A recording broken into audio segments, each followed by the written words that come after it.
Hi guys, this is Mohit Dixit, you watching on film hub. Guys, अभी national film awards की जो list है वो बाहर आ चुकी है, जो विनर्स लिस्ट है वो बाहर आ चुके हैं। And I am here to tell you कि कौन कौन सी वो मूवीज़ हैं जिनको कम्प्लीटली इग्नोर किया गया, जो डिजर्व करती थी और उनको एक भी अवार्ड नहीं मिला है। इसके अलावा इस बात पे भी चर्चा करेंगे कैसे नेशनल फिल्म अवार्ड्स अपनी क्रेडिबिलिटी खोते हुए नजर आ रहा है और ऐसे कौन कौन से कुछ कंट्रोवर्शियल विनर्स हैं इस लिस्ट में जो कहीं ना कहीं डिजर्व नहीं करते थे उतना जितना इनको मिला है। बट बिफोर दैट आप प्लीज इस चैनल को सब्सक्राइब कर लीजिए, वीडियो को लाइक कर दीजिए और कमेंट करके बताइए कि आपको इस बार की नेशनल फिल्म अवार्ड्स के जो विनर्स की लिस्ट है वो कैसी लगी, सेटिस्फाई लगी या नहीं।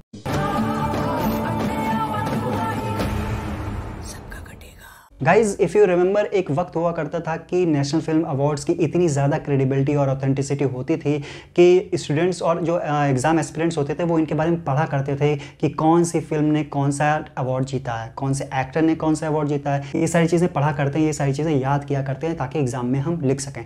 बट क्या अभी भी ऐसा है? आई डोंट थिंक सो, क्योंकि जिस कदर से नेशनल फिल्म अवार्ड्स का हम एवोल्यूशन देख रहे हैं, कहीं ना कहीं वो बहुत ज़्यादा डिग्रेड होते जा रहा है, अपनी क्रेडिबिलिटी खोते हुए नज़र आ रहा है। अभी तक सिर्फ हम फिल्म फेयर या फिर आईफा अवार्ड्स की बात करते हैं जहाँ पे बहुत ज़्यादा पार्शियलिटी या फिर बहुत ज़्यादा स्टार सिस्टम नज़र आता था। अब कहीं ना कहीं वो सारी चीज़ें जो पार्शियलिटी है वो हमको नेशनल फिल्म अवार्ड्स में भी नज़र आने लगी है। If you are still not getting me then please let me tell you कि इस साल का जो बेस्ट एक्टर का अवार्ड है वो अल्लू अर्जुन को मिला है फिल्म पुष्पा के लिए। So let me tell you my view on this, क्योंकि अल्लू अर्जुन की परफॉर्मेंस कैसी भी हो, आई नो कि पुष्पा का जो मेन इंग्रेडिएंट था वो अल्लू अर्जुन की परफॉर्मेंस ही थी, अल्लू अर्जुन का ट्रांसफॉर्मेशन ही था।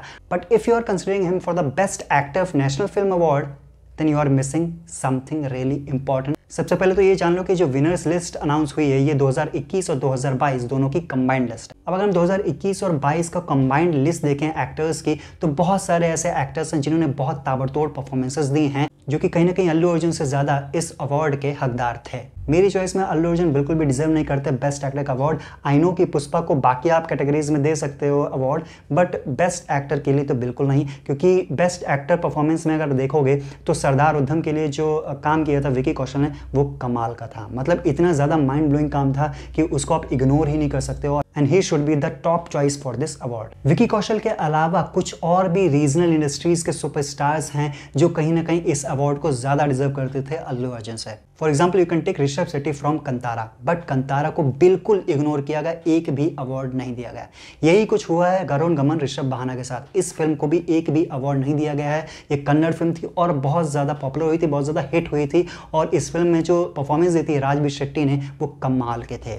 इसके अलावा 3 तमिल फिल्में भी हैं जिनको कंप्लीटली इग्नोर किया गया है और इसके जो मेन लीड एक्टर्स हैं वो भी कहीं ना कहीं बेस्ट एक्टर के लिए डिजर्व करते थे। इन तमिल फिल्मों में सरपट्टा परम्बराई का नाम सबसे ऊपर आएगा, जय भीम है और उसके बाद कर्णन भी शामिल है। सरपट्टा परम्बराई में आर्या ने कमाल की परफॉर्मेंस दी थी, एक बॉक्सर बने थे और बहुत ही शानदार परफॉर्मेंस थी। उसके बाद जय भीम की वो पावरफुल परफॉर्मेंस कौन बोल सकता है जिसको सूर्या ने दिया था, और कर्णन में धनुष की भी परफॉर्मेंस बहुत शानदार थी, इतनी कि उनको नेशनल अवार्ड मिलना चाहिए ही चाहिए था। बट सैडली कहीं ना कहीं नेशनल फिल्म अवार्ड बहुत ज़्यादा ही लिमिटेड हो रहा है। ऐसा लग रहा है कि सिर्फ वो ऊपर से देख रहे हैं या फिर इंस्टाग्राम पे रील्स स्क्रॉल कर रहे हैं तभी उनको समझ आ रहा है कि कौन सी ज़्यादा फिल्म पॉपुलर हो उसको दे दो और कौन सी थोड़ी सी लो पॉपुलर उसको मत दो। बट ये सारी फिल्में हैं जिनको कम्प्लीटली इग्नोर किया गया और इनके जो मेन लीड एक्टर्स हैं वो कहीं ना कहीं अल्लू अर्जुन से ज़्यादा डिजर्व करते हैं। I mean there is a section जो कि ज़्यादा फिल्में नहीं देखता है, स्टूडेंट्स का सेक्शन कह लो या फिर कुछ पढ़े लिखे नौजवानों का सेक्शन कह लो, जो कि ज़्यादा फिल्में नहीं देखता है और वो कोशिश करते हैं कि उन फिल्मों को सिर्फ देखें जो कि सिर्फ ऑस्कर्स में जीती हों या फिर नेशनल अवार्ड्स में जीती हों।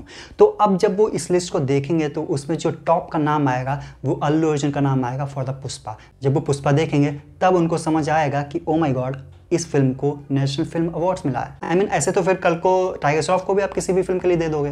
वैसे तो और भी कई सारे इग्नोर्ड मूवीज हैं जो कि ज़्यादा डिजर्व करती थी, जिनको एक तो अवार्ड आखिरकार आप दे ही सकते थे। जब आप बेस्ट इन्वेस्टिगेटिव फिल्म का अवार्ड दे रहे हो तो एटलीस्ट इतना तो आप कह ही सकते थे कि इन फिल्मों को कुछ ना कुछ अवार्ड देते, थोड़ा सा इनको एक्नॉलेज कर लेते, but you didn't do that. और अगर हम लिस्ट की बात करें तो इसमें मलिक का नाम सबसे ऊपर आता है, मलयालम फिल्म है और फहद फासिल लीड में है। उनकी दूसरी फिल्म जोजी का भी आप नाम ले सकते हो। उसके अलावा मिन्नल मुरली है मलयालम फिल्म, वो भी बहुत ज़्यादा डिजर्व करती है। पृथ्वीराज सुकुमारन की फिल्म जनगण मन बहुत ज़्यादा डिजर्व करती है, एटलीस्ट आप उसको एक अवार्ड तो दे ही सकते थे।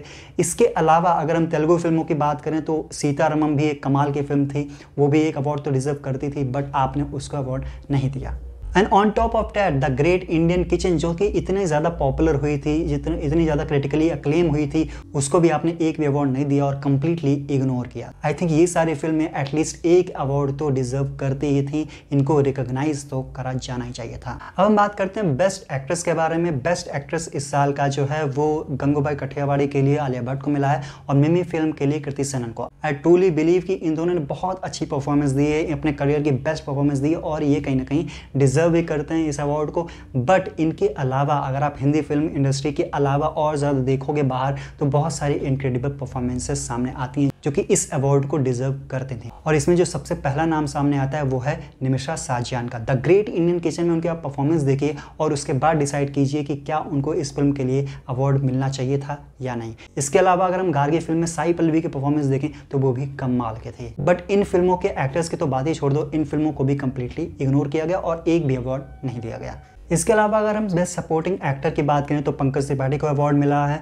हार्टफेल्ट उन्होंने परफॉर्मेंस दिया था फिल्म मिमी में और बहुत ही लवेबल कैरेक्टर था उनका। I have no grudges for all the winners, मुझे सारे विनर्स पसंद है। अल्लू अर्जुन अपनी जगह पे अच्छे हैं, आलिया भट्ट अपनी जगह पे अच्छी हैं, कृति सेनन अपनी जगह पे अच्छी हैं। आई बिलीव कि पंकज त्रिपाठी के उस गोफी लवेबल कैरेक्टर के अलावा बहुत ज़्यादा हार्टफेल्ट जितना इम्पैक्ट परफॉर्मेंस देती हैं दूसरी इंडस्ट्रीज़ के कुछ एक्टर्स ने, वो कहीं ना कहीं ज़्यादा डिजर्व करता था। इवन अगर आप पृथ्वीराज सुकुमारन को कंसिडर करते हो जनगण मन के लिए, तो उनका छोटा ही रोल होता है बट बहुत ज़्यादा इम्पैक्टफुल होता है। उसके अलावा अगर हम जय भीम के कैरेक्टर्स हैं अपार्ट फ्रॉम सूर्या, वो बहुत ज़्यादा हमको डिजर्विंग लगते हैं। इन सब के अलावा भी बहुत सारे ऐसे विनर्स हैं जो कहीं ना कहीं डिबेटेबल हैं, कंट्रोवर्शियल हैं और उनसे ज़्यादा शायद दूसरे लोग डिजर्व करते थे। बट हम सबके बारे में बात नहीं करेंगे। बट आई विल से कि विक्रम फिल्म जिसको आपने कंप्लीटली इग्नोर किया है, उसको एटलीस्ट आप उसके साउंड के लिए, उसके एक्शन के लिए अवार्ड दे ही सकते थे। उस फिल्म में जो टेक्नोलॉजी यूज़ की गई थी वो कमाल की थी और वो शायद किसी भी फिल्म में दूसरी यूज़ ही नहीं हुई है, तो आप उस फिल्म को एटलीस्ट एक अवार्ड तो दे ही सकते थे। आई से अगेन कि अगर आपको पॉलिटिक्स खेलनी है तो आपको Nargis Dutt best film award Kashmir Files को न देकर बेस्ट एक्टर का अवार्ड अनुपम खेर को देना चाहिए था, क्योंकि उन्होंने परफॉर्मेंस बहुत अच्छी की थी, हालांकि फिल्म उतनी अच्छी नहीं थी as per the film making techniques. So that's all, that's the video. अब आप कमेंट करके बताओ कि क्या आपको भी लगता है कि नेशनल फिल्म अवार्ड अपनी क्रेडिबिलिटी खोते हुए नजर आ रहे हैं, जैसे आईफा और फिल्म फेयर ने अपनी कहीं ना कहीं क्रेडिबिलिटी बिल्कुल लूज कर दी। क्या वही चीज़ नेशनल फिल्म अवार्ड्स के साथ भी हो रहा है? प्लीज़ कमेंट करके बताओ। हम मिलते हैं एक नए वीडियो में, तब तक के लिए सदा फिल्म रहमान।